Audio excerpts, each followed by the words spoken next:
It is hard to imagine leaving behind the wreckage of your own home to go and help others with theirs, but that's exactly what the American Red Cross volunteers are known for in events like Isaac. One of them joins me now on the phone, Sam Kille. Sam, you are in the heart right now of it all on Bourbon Street in New Orleans. Tell me what you're experiencing. Well, obviously, it's been a long couple of days for us, and it's going to be a really long night. As you've been talking about with some of your reporters, we're really starting to see a lot of rain and wind right now. And, of course, it's been busy for us because this storm has had us sending volunteers into Florida and the Gulf for the past few days.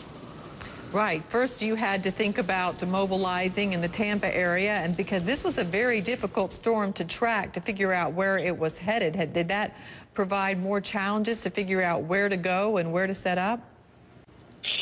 It's been challenging, but the great thing is we have thousands of volunteers at our disposal. Right now, we have about 2,400 trained Red Cross workers who are on the ground across the Gulf right now.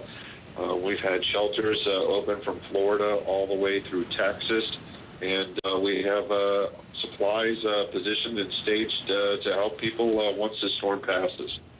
And as far as shelters go, how many shelters do you have, and how many people are you seeing in those shelters? I'm curious to see how many people have evacuated.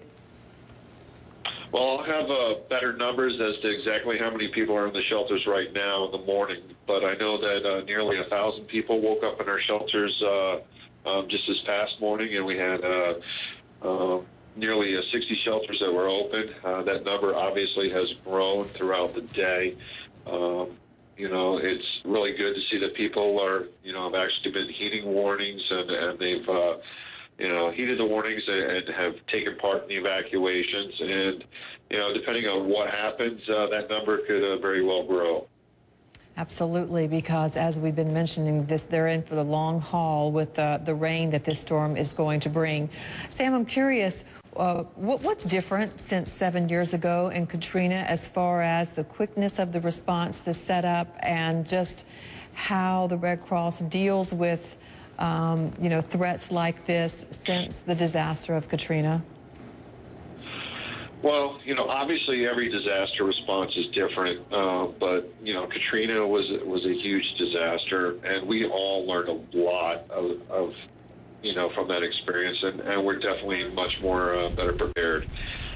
Since Katrina, the Red Cross has increased the amount of volunteers that we have. We've nearly tripled the amount of disaster volunteers who can respond.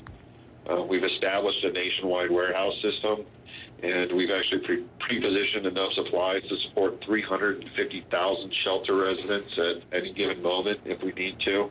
Obviously, something like this, we're not going to be looking at that many people, but if we had to, we could do it. We've increased the number of shelter locations, our ability to provide hot meals, as well as communications equipment, and we've done a lot to really make our national shelter system more accessible to people. Using technology, and it's very easy for people to go to redcross.org and find out locations of our shelters, and we've even developed different applications for smartphones where people can become better prepared and track storms and be able to list themselves as safe and have tools, right there on their smartphones that help them get through a disaster like this. Absolutely, a good idea right there. And I assume that with all of these volunteers and food at the ready, that you're in it for the long haul, since this is going to be a storm that stays around for a few days. Exactly. And we've already pre-positioned nearly 300,000 meals ready to eat that we can bring in. We have kitchens that are waiting to come in, as well as nearly 200 of our emergency response vehicles. So once the storm is past and it's safe, there may be a lot of neighborhoods that are without power for, a day, two, even longer. We'll be able to cook meals, load them up into vehicles, and drive them into affected communities just to give people a warm meal, some water, a little bit of comfort and hope. All right. I'm sure they like hearing that and would enjoy that. We appreciate you joining us. We know that you're very busy. Sam Kille with the American Red Cross Force. Thanks very much. Well, of course,